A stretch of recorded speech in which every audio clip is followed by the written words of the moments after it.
যদি আপনার কারোর সাথে কথা বলতে অসুবিধে হয়, বা হয়তো লোকজন আপনার কথাবার্তায় ইমপ্রেস হয় না, বা হয়তো আপনি কাউকে ইনফ্লুয়েন্স করতে পারছেন না, তাদের মধ্যে গিয়ে আপনি ঘাবড়ে যাচ্ছেন, বুঝতে পারছেন না কিভাবে কথাবার্তা শুরু করবেন বা এগিয়ে নিয়ে যাবেন, কিভাবে কারোর মনকে জয় করবেন, কিভাবে দুনিয়ায় নিজের ছাপ রেখে যাবেন, তাহলে এমন এক বইয়ের কথা বলবো যা আমি ইদানিং পড়েছি, যা আপনাকে সব কিছু শিখিয়ে দেবে।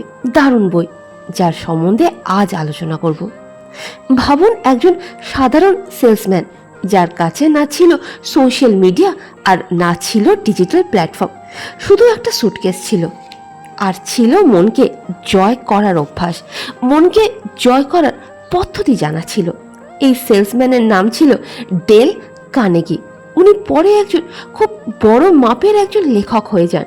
ডেল কার্নেগি বলেছেন, যখন তিনি সারা দিন বাড়ি বাড়ি যেতেন, ডোর টু ডোর মার্কেটিং করতেন, প্রোডাক্ট সেল করতেন, সময়ের সাথে উনি অনুভব করলেন যে উনি ওনার শুধু প্রোডাক্ট নয়, ওনার বলা কথাকেও, ওনার চিন্তা ভাবনাকে, অ্যাটিটিউডকেও সেল করছেন। লোকজন পরে ওনার স্টাইলকে পছন্দ করা শুরু করে দিলেন। আর এও বলতেন, কার্নেগি সাহেব, পয়সা তো অবশ্যই পাবেন, শুধু আপনার মতো কথা বলা শিখিয়ে দিন, কিভাবে আপনার মতো বন্ধুত্ব তৈরি করা যায়, মনকে জয় করা যায়। আর ওখান থেকেই জন্ম নিল এমন এক বই যা দুনিয়াকে সত্যি করেই বদলে দিল। How to win friends and influence people, এক কথায় দারুণ বেস্ট সেলার বুক। 1936 সালে বইটা ছাপানো হয়, আর আজও দুনিয়ার পাওয়ারফুল সেলফ হেল্প বইয়ের মধ্যে রাখা হয়। এই বইয়ের মিলিয়নস কপি সেল হয়েছে, আর লাখখানেক মানুষের জীবনও বদলে দিয়েছে। বইয়ের কিছু কনসেপ্ট অবশ্যই আছে যা আমি বুঝেছি, আপনি অবধি তাই পাস অন করব। কনসেপ্ট নাম্বার 1, লোকজনকে কিভাবে হ্যান্ডেল করবেন। এটা একটা স্কিল, একটা ম্যাজিক। কার্নেগি সাহেব বলেছেন, পরচর্চা, পরনিন্দে, অভিযোগ করবেন না, কারণ আলোচনা করে কাউকে কোনোদিন শুধরানো যায়নি আর যাবেও না। পাথরের জবাব পাথর, আমরা সবাই শুনেছি আর জানিও। বদলে ফুল দিলে আপনি মন তো পাবেনই, আর নিজে শান্তিও পাবেন। একটা মন থেকে করা সত্যিকারের প্রশংসা একজন মানুষের মৃতপ্রায় মনোবলকে সঞ্জীবনী বুটির মতো কাজ করতে পারে। অপরের মনের মধ্যে ইচ্ছা জাগানোর কাজ করুন। যদি আপনি কাউকে দিয়ে নিজের কাজ করাতে চান, তাহলে তাকে অনুভব করার যে ওটা তারই স্বপ্ন ছিল।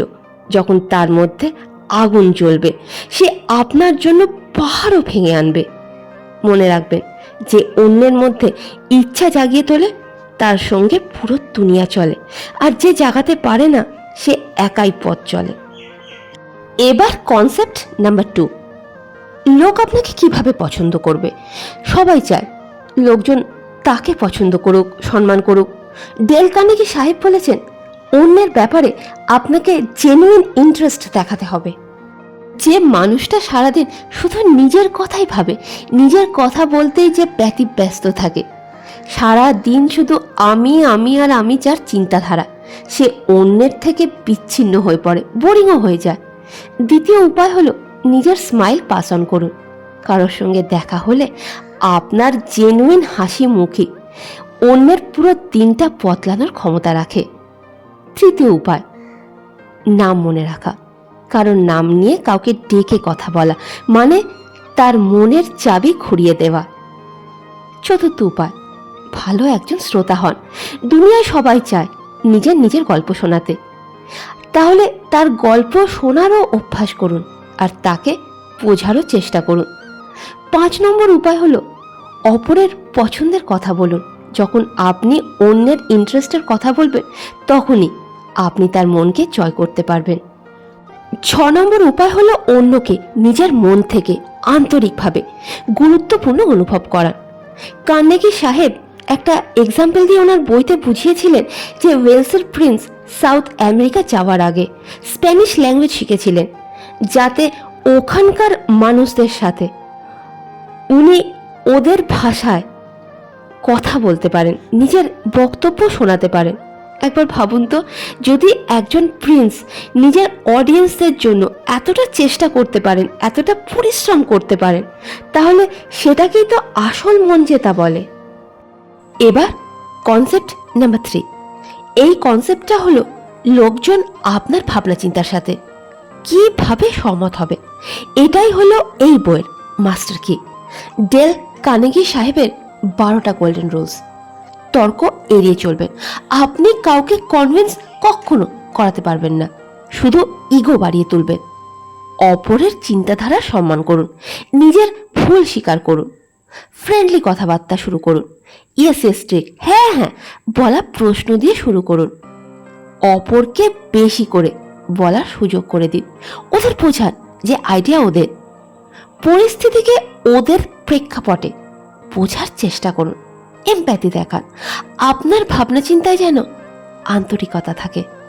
হায়ার পারপাসে কথা বলুন। আপনার পয়েন্টসকে ড্রামা আর এনার্জির সাথে তুলে ধরুন, যাতে অন্যের ইন্টারেস্ট থাকে আপনার কথাবার্তা শুনতে।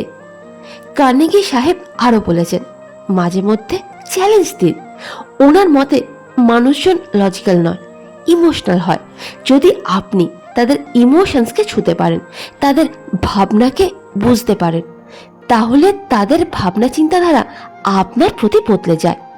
তাহলে কিভাবে লোকজনকে ইনফ্লুয়েন্স করবেন, কিভাবে বন্ধুত্ব এগোবেন, কিভাবে সম্পর্ককে আরো মজবুত বানাবেন, এটা ওনার বই শেখায়।